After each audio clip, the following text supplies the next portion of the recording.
Come on. 5 seconds, Candice. We can do this. My God. I'll take my glasses It's so off. hard. No. I'll take my glasses off. Okay. Okay. Extra focus.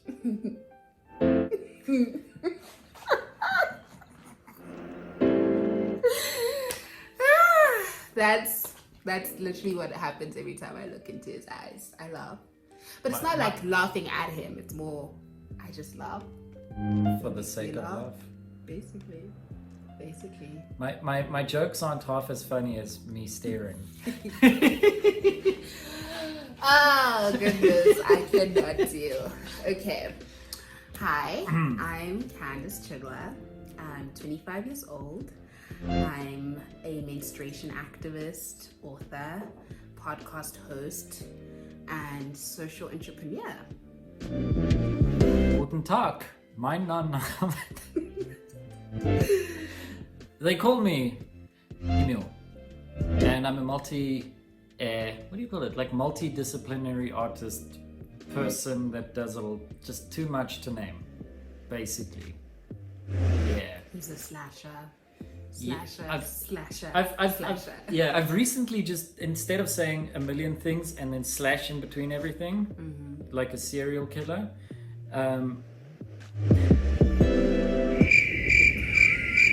I just basically now take all of that stuff and I'm like, multidisciplinary artist. There. Put together. Okay. Yeah, that's easier. How we met? Okay. I swiped right.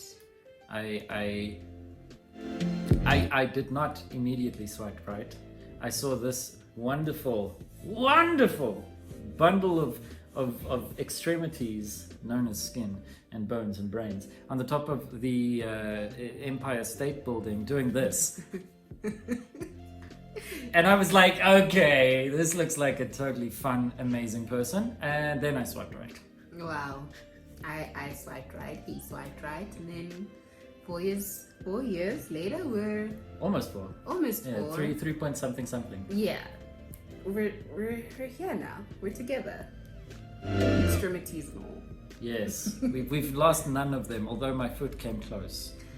Wow, and his tooth. And my tooth. Yeah. Yes. You've not lost anything. No. Nothing. No. Nothing. We've only gained love. And knowledge and wisdom and travel experience. Yes. And lots of coffee. Huge amounts. Yeah. Yeah. And business experience. Yeah. Yeah. Restaurant bowls. Yeah. Triggered. I'm triggered. I'm so triggered. Wow. I don't know. Have we actually... How are we spending Valentine's Day? Have we actually prioritized? So Valentine's Day, I remember, and I'm taking us back. Okay. Okay, so we met in... Technically we met in, what's the month before August? July, end of July, right? Yeah. And then officially we were like, hey, August is the month. Yeah. And at some point in December, 2 months in, you were like, hey, so what's your take on Valentine's Day? And I was like, deer in their headlights. Because days are just not a thing that I take too seriously. There's maybe 1 or 2 days in the entire year that I'm like, okay, that's a day I'll give some attention to. But Valentine's Day, I mean, we're probably gonna chill out, have a good time. I mean, as good a time you can have in 2021 during lockdown and all such things. True. But we'll make it interesting. Because it's... Yeah, we'll think. I mean, yeah. We're not going to do the ordinary, let's go to a restaurant and have a 6-course meal, which I generally would want to. Hint, hint, nudge, nudge. But I think considering the climate, I think a picnic is fun. Just a really cute picnic. The meals are curated. Not a meal. The meals are curated. and just there enjoying each other's company. I don't know, I feel like I've always been this person who believes, even since high school, I felt that like Valentine's Day was a capitalist ploy into spending gifts and sharing love, and I just felt like it's unnecessary pressure to be overly explicit in love. And I feel like if you're in a long-term relationship, Valentine's Day should be every day. That's how I feel. Or like I mean, basically like you should be doing like nice things, Netflix and chill, whenever the time strikes, not like a specific calendar day. Bungee jumping, hot balloon air rides, I'm not go-karting, totally hiking. It should be Valentine's Day every day. That's just nice. But also Valentine's Day like this year is what, on a Sunday? Yes. So it's gonna be busy, and everyone's gonna like. Basically, if you wanted to get COVID, go out on Valentine's Day. It depends. Like, if you want to get joking, COVID, don't go to a certain club that's giving free vaccination shots. Don't go there, because that will be a super spreader. What you do want to spread is love in a socially distanced and safe environment. So picnics, guys. So I'm just saying that we are both technically entrepreneurs. So like going on a Tuesday when like it's just us. That's what I'm saying. Valentine's Day is every day. Yeah. In this house, it's every day. Yeah. Let's see. What is the shmish mean? Number 5. Pride yourself on identity. Tell us about the struggles you've experienced. Ooh, yeah. Fun. That's the ugly truth of biracial relationships. Okay. Okay. I think this is something that I struggled with when we first started dating. Yeah. The looks. He didn't mind it as much. He was just like, I don't care. I don't give a damn. Whereas I, like, if we're at a restaurant and people would just like stare, I just felt really uncomfortable because it made me feel like we're not wanted, or we're not welcome, you know. And I just feel like in this how many years have we been in a democracy? 28, 29? Almost 30 years of democracy, right? No, we're not on 30 yet, are we? I don't know. It's almost close to 30. Yeah. Something. Yeah, like, in 4 years. So it's 4 years we'll get there, I think. Guys, that's also 3 years. The numbers. We are in a democracy, right? And I just feel like the born frees have passed university at this point. Yeah, it shouldn't. I don't know. I feel like as a biracial couple, or an interracial couple, I just feel that certain looks and certain commentary is unwelcome, honestly. I also I think since from last year, I've stopped posting pictures of us, because you get mostly good comments, but then you also get like very ugly comments, you know? People just really being ugly, and just the celebration of love. And I feel like love is such a beautiful thing. It knows no race, it knows no creed, it knows no religion, it knows no sexuality. And so why should you hate the one thing that is so beautiful, irrespective of where they're from, how they identify? So I think for me that was just a personal thing where I just chose to make my relationship a little bit more private. I mean, the big days like, okay, Valentine's Day, or our Moveversary. Okay, Moveversaries I've stopped posting because people. Already. Unless it's like private friends, it's fine. But like our anniversary, I'll post, right? Because it's a celebration. It's a happy moment. Yeah. But just random pictures, I've just stopped because I can't. That whole negativity of someone posting to say it will end in tears, it's just negative. Yeah. Like, and then you've got it's just. And then you get people who ask questions really like, are you with him for the money? Is he with you because he has a fetish? Does he like, is he into like, jungle fever? This whole fetishization of black bodies, and then making it seem like, we've ended racism because we're together. Oh yeah, that's We experience the racism when Jeez. we're together, guys. So it's just it's tough. It's tough. Yeah. I feel like I think over the years I've sort of I've gotten over it, but I think like if someone had to approach us or continue to stare at us, I probably would stare back. Yeah. 10 times worse. Yeah. I wouldn't stop. Yeah. What what's RBF, right? Resting. Oh, resting beep face.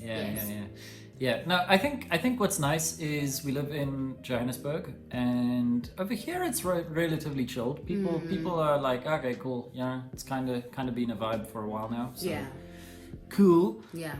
What's kind of crazy is like if we go to like literally like 10 kilometers north to Pretoria, like then all of a sudden people are freaking weirded out. It's like what like on Christmas we went to get coffee and like people at like Pretoria. What's that place called? The northern parts of Pretoria. Hey guys, Pretoria is just Pretoria to me. Anyway, peeps, we're just getting coffee before seeing family and everything, and people are like, "Oh, you know more cake door." You know, no, it's weird. It's weird. Like we still get it. It doesn't stop. It's just at this point, like we just really don't care about their nonsense because it's literally their nonsense and not ours. And I mean, what's nice is we've never had like a very direct, aggressive incident. Yeah, we haven't. Which I think we're lucky for because I've heard some. We've only things. had like flashing fingers. Oh yeah, we've had those. Also, stopping at the road like what do you call those? Filling station. Robots. Oh, traffic lights. Robots. Yes. Traffic. I call them Robots. Traffic lights. Traffic lights. It's a robot. Okay. Traffic light. It uses a CPU to do the timing. Traffic light. Anyways, we stop there, and then like every so often, there's like this old couple that's just like. That's weird, but I mean, it's their nonsense. Other than that, like I think Candice's family is awesome, like to like extreme degrees. Candice's fam is a vibe. The churros are lit. Yeah, my immediate fam, like nuclear family as the Americans call it, they're chilled and cool and everything. It's just like, you're those uncles that are like, I never see them, but they kind of still are family. Yeah, those ones suck. We need to figure that one out. But yeah, otherwise things are good. Also, yeah, I don't have a. Wow. I don't have anything written, but yes. Let me just check that it's still recording because my watch. Oh yeah, it's still recording. Great. Okay, cool. Yeah. Yeah. Those uncles, not the drunk uncles. Those other uncles. I feel like drunk uncles would be better at this point. What's that right wing nonsense? Those uncles. Okay, to be fair, there's only one, but like.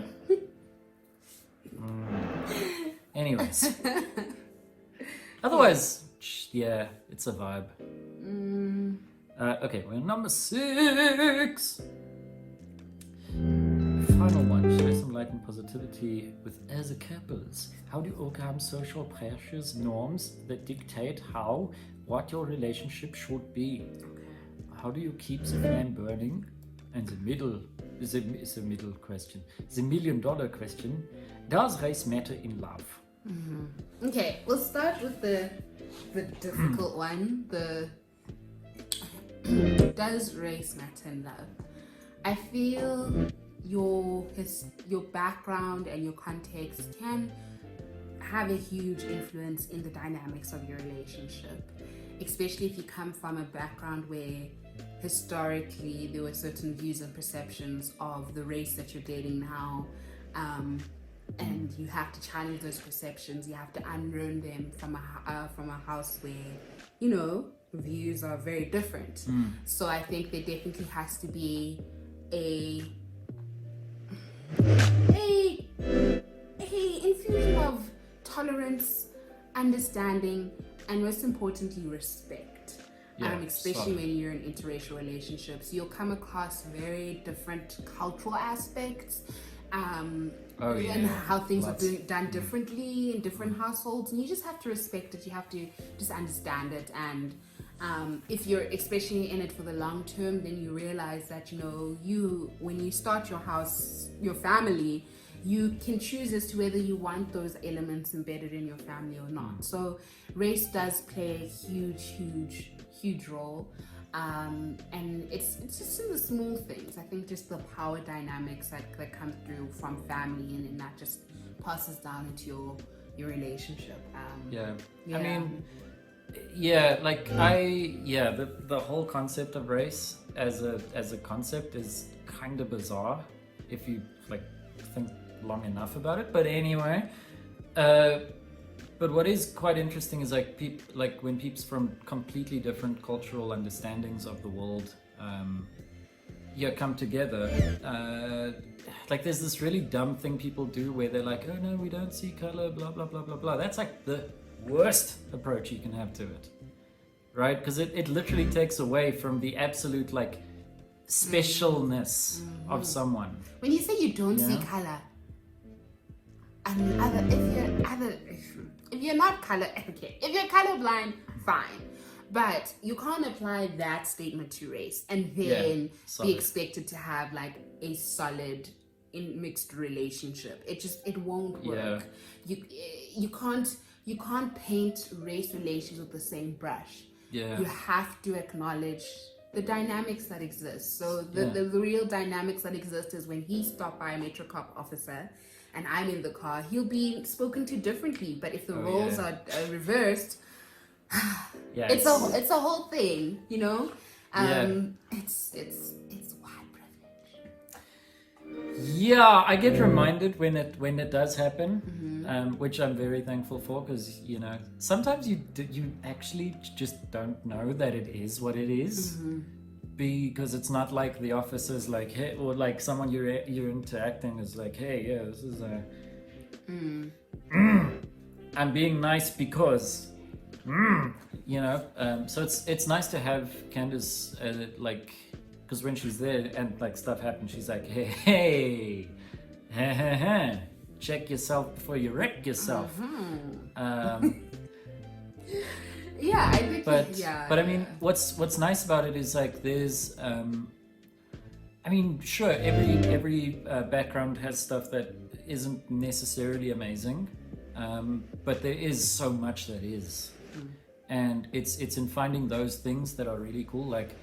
One day we might be able to travel to a certain country north of here and go swimming and catching fish, and hopefully not getting hippos and crocodiles in the water that we're.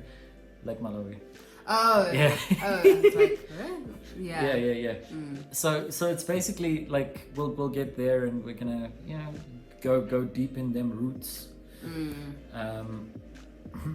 And that's real cool because And I think being with someone who is always holding you accountable is something that we don't often speak about in relationships, irrespective of whether you're dating or you're in a mixed relationship. I think always checking yourself and always checking whether you as yourself and you and your partner are always contributing to the relationship holistically is so important. I think we oftentimes as a society focus on the aesthetics of relationships, the happy times, how it looks like from the outside. Yeah, but you never tend to look at the actual project management that goes into it.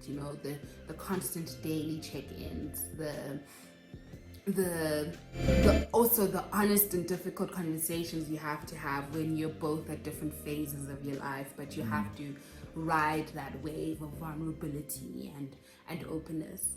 I think one thing that this relationship has shown me is that you have everything to gain and nothing to lose by just being open and honest about your feelings. And I think the communication part is always in respect of each other and never of attacking each other. I think that's something that we need to look at. How do you communicate to your partner, and does that ultimately affect your relationship? Communication is one of those most important things that I always value, but there's nothing greater than communication if you guys don't respect each other.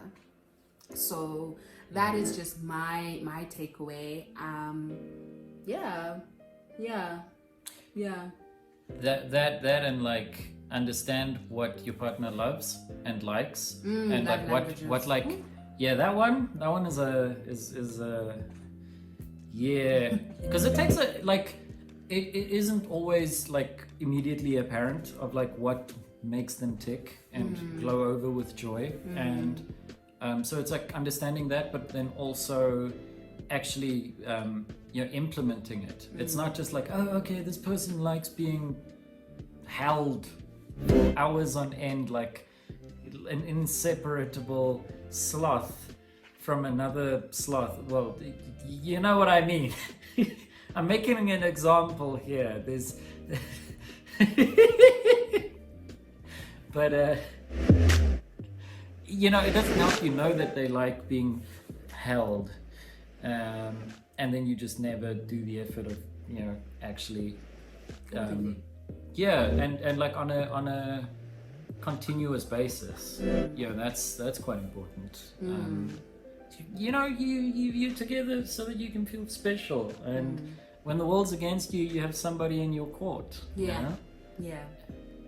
That's we'll feed you fudge. Okay. We're gonna have a safe like in the closet, and right next to the one with documents, but in the other safe we're gonna have sweets and stuff, and and anytime we're not feeling we're gonna open that safe.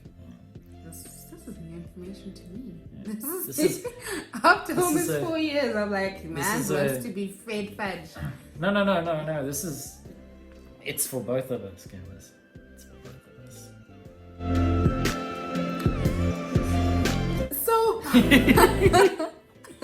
positive takeaway I feel that I would give to new couples or also any new individuals that are yearning for long-term relationships. I think the most important thing is, irrespective of whatever challenge or difficulty you go through, you always know that you are willing to fix it because of the person that you're with. So you always must ask yourself, does this person's values, commitment, loyalty, and the way they love you, is it worth the difficulties and challenges you're going through? Because if this person is someone who constantly disrespects you or talks back or undermines you or has you questioning whether you're worthy of love, cut the cameras. And I also think it's important to really, once you've made that commitment, you say, I want to spend the rest of my life with someone, you know all of their seasons.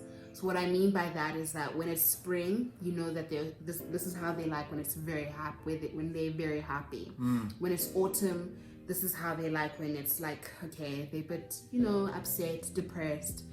When it's winter, this is what it's like when they're angry or mad. You need to really know that this is the person that I'm committing myself to, and you know all of them, all of their seasons. That's really important, because ultimately you need to ask yourself, is this someone I want to live the rest of my life with? And that's just something where you live and you learn, But I think one thing that's always important is that you never ever take away from your self-value and self-worth. You'd rather be with someone who brings out the best qualities of yourself than be with someone who makes you question whether you are even worthy of being loved. And you are worthy of being loved. Tell that person who's not treating you right that the minister of menstruation says you are worthy of being loved. Period. Pot.